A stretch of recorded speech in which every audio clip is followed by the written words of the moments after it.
آپ سمجھتے ہیں کہ صرف جھوٹ بولنا گناہ ہے، صرف بد نظری گناہ ہے، صرف زنا اور چوری گناہ ہے، اور آپ یہ نہیں جانتے کہ قرآن کو نہ سمجھنے کی کوشش کرنا یا سمجھنے کی کوشش نہ کرنا یہ ان سارے گناہوں سے بڑا گناہ ہے۔ آپ انجینئر ہیں، بڑے خوش ہیں کہ میں انجینئر ہوں، آپ ڈاکٹر بن گئے، بڑے خوش ہیں کہ میں ڈاکٹر ہوں، آپ تاجر بن گئے اور آپ خوش ہیں کہ میں تاجر ہوں، اور آپ کو اس کمی کا احساس تک نہیں ہے کہ میں کتنا بڑا محروم انسان ہوں کہ میں اللہ کے کلام کو جو صرف میرے لیے آیا تھا وہ میں سمجھنے کی کوئی کوشش ہی نہیں کی میں۔ مسلمانوں کی اکثریت، غالب اکثریت، وہ جو 5 وقت کی نماز پڑھتے ہیں وہ بھی، جو روزہ رکھتے ہیں وہ بھی، جو اپنے کو دیندار سمجھتے ہیں وہ بھی، جو کچھ دینی کام بھی کرتے ہیں وہ بھی،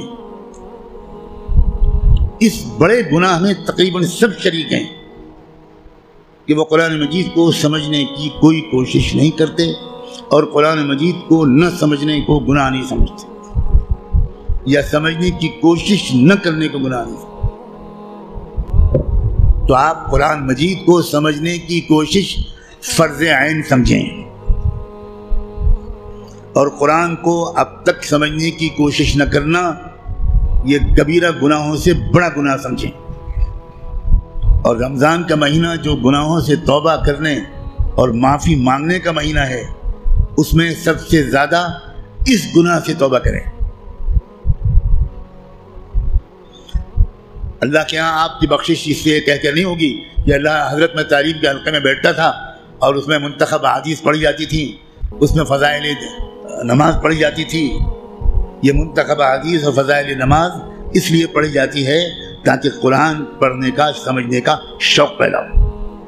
اور اگر کوئی کتاب قرآن مجید کے سمجھنے کی کوشش کے راستے میں ایک رکاوٹ بنتی ہے تو میں کہنے کی ہمت بھی نہیں کرتا، ضرورت بھی نہیں سمجھتا کہ وہ کتاب یا اس کتاب کو یہ درجہ دینے والا اللہ کے ہاں کدھر کھڑا کیا جائے گا۔ رسول اللہ یہ شکایت کریں گے قیامت کے دن، یہ سن لیجیے، یہ قرآن میں آیا ہے، اور شکایت کیا کریں گے؟ یہ نہیں کہیں گے کہ ان کی ٹوپی 4 کونوں کی نہیں ہوتی تھی، یہ شکایت نہیں کریں گے رسول اللہ مسلمانوں کی جن کی داڑھی چھوٹی تھی۔ رسول اللہ شکایت کیا کریں گے کہ اللہ یہ ہے میری قوم جس نے قرآن کو چھوڑ دیا تھا۔ آپ جس کی شفاعت کی دعائیں کر رہے ہیں وہی آپ کے خلاف اللہ کی عدالت میں مقدمہ دائر کرے گا۔ ہماری عورتیں 100% تقریباً قرآن مجید کو ٹھیک سے شاید پڑھ بھی نہیں پاتی، سمجھنا تو بہت دور کی بات ہے۔ ہم نے کبھی فکر ہی نہیں کی کیا ہو گیا، مجھے کچھ سمجھ میں نہیں آتا۔ قرآن صرف تلاوت کے لیے نہیں آیا ہے۔ اول تو کتنے لوگ سال بھر تلاوت کرتے ہیں وہ آپ خود جانتے ہیں، لیکن میں کہتا ہوں اگر آپ سال کے روزانہ تلاوت بھی کرتے ہیں تو ایک بہت نیک کام آپ ضرور کرتے ہیں، لیکن قرآن کا حق صرف تلاوت سے ادا نہیں ہوگا۔ آپ کے دوست کا خط آپ کے پاس آئے، آپ کی ماں اپنا خط لکھے، آپ دور کہیں رہتے اور ماں آپ کو خط بھیجے، آپ خالی اس خط کو روزانہ پڑھ لیا کریں گے بس؟ اور دوست یا ماں اگر آپ سے کوئی مطالبہ کرتی ہے تو آپ اس پر عمل نہیں کریں گے؟ یہی سلوک ہم قرآن کے ساتھ کر رہے ہیں۔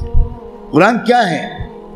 اللہ کے خطوط کا مجموعہ ہے، لیکن ہم کو کچھ خبر نہیں کہ اللہ نے ہم کو خط میں کیا لکھا ہے۔ آپ کا دوست آپ کو خط لکھے اور آپ اس کو سمجھ نہ پائیں، آپ چین سے سوئیں گے؟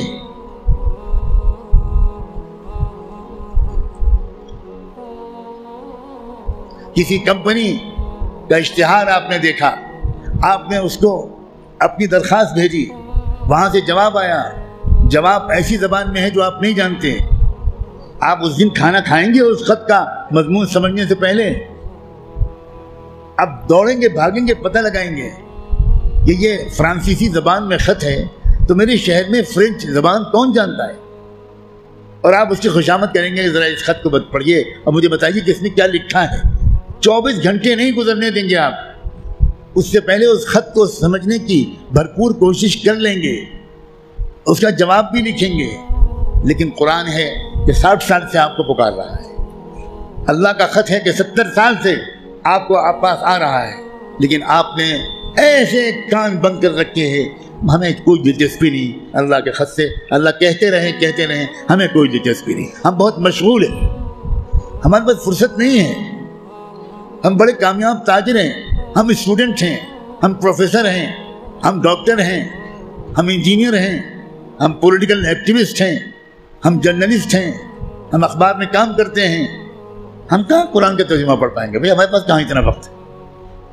بھوگتے گا ہر وہ انسان، ہر وہ مرد اور عورت جو قرآن مجید کو سمجھنے کی کوئی کوشش نہیں کرتا اور قرآن کے مطابق اپنے آپ کو ڈھالنے کی کوئی سیریس کوشش نہیں کرتا، خون کے آنسو روئے گا وہ شخص، خون کے آنسو روئے گا۔ ایسا شخص تو جب قرآن کی تلاوت کرتا ہے تو قرآن اس پر لعنت بھیجتا رہتا ہے۔ اب غور تو کریں، رب قارئ للقرآن والقرآن یلعنہ، یہ میرے باپ کی اور پیر کی کہی ہوئی بات نہیں ہے، یہ بات صادق و مصدوق رحمت دو عالم صلی اللہ علیہ وآلہ وسلم نے کہی کہ قرآن بہت سے لوگ پڑھتے ہوتے ہیں اور پڑھنے کے درمیان قرآن اس پر لعنت بھیجتا ہے، اے اللہ یہ مجھ پر یہ پڑھ رہا ہے، اس پر لعنت۔ اب قرآن کی لعنت پر اللہ تعالیٰ قبول نہیں کریں گے؟